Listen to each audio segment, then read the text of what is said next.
បាទជំរាបសួរពុកម៉ែបងប្អូនបាទខានចេញយូរដែរវីដេអូនេះអំពីច្រាស់ដុសមិញបាទច្រាស់ដុសមិញបាទពុកម៉ែបងប្អូនតែអត់យកចិត្តទុកដាក់ចំពោះការដុសមិញបាទការដុសមិញឲ្យមានច្រាស់និងដុសឲ្យបាទអត់ធ្វើទៅលើខ្សែនេះអត់ទេបាទតែខ្ញុំចង់និយាយតិចអំពីគុណចោលលេខក្រាដុំវិញដែលយើងត្រូវទៅបាទទៅជ្រើសរើសមកប្រើបាទដូចក្រាស់នេះដែរមើលសភាពដងទៅបងប្អូនសភាពដងស្ទូស្អាតកលេខ1បាទកលេខ1ហើយនៅគល់ច្រាស់នេះបាទ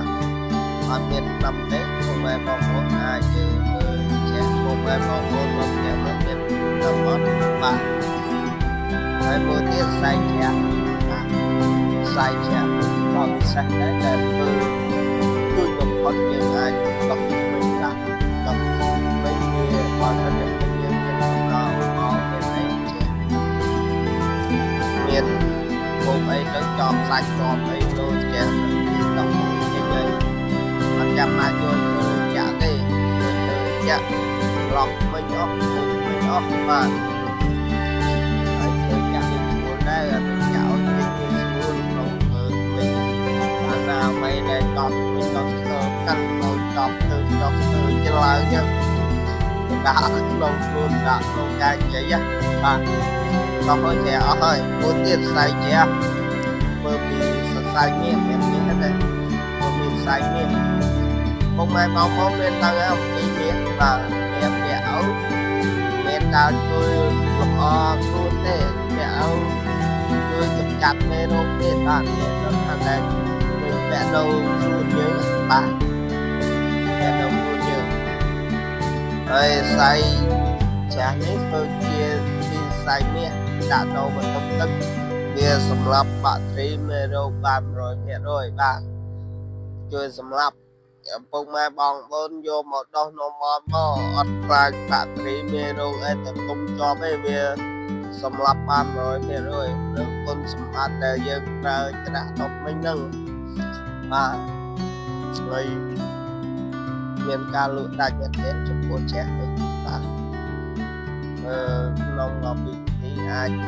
លក់បាន3លានដល់បាទគឺលក់ដាច់ខ្លាំងចំពោះច្រាស់នេះចានេះបើតាមអ្វីដែលសិក្សាមកមានថាប្រយោជន៍មកមុននឹងយកមកលក់ក៏លោក CEO គាត់ជ្រើសរើសមកដែរជាមួយខ្សែច្រាស់នេះគាត់ផ្លោតយកច្រាស់ផ្សេងដល់ឡើងរិចមិញឡើង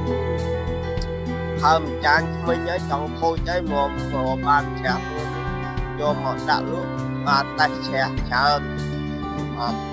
រួយមកពុះដោះដល់ថ្នាក់ដោះមិញយើងកើតដល់ដាក់ជើងចាញ់មិញទៅហើយបានយកច្រាស់ដោះនៅស្បែកនេះទៀតចាហើយច្រាស់បើដោះនៅស្បែកនេះមានការលលាត់បាទមានការលលាត់អត់យកមកលក់ទេព្រោះអីដោះហើយបើសិនដោះហើយអាឡត់វាវាអាចនឹងមេរោគវាចូលស្រួលបាទ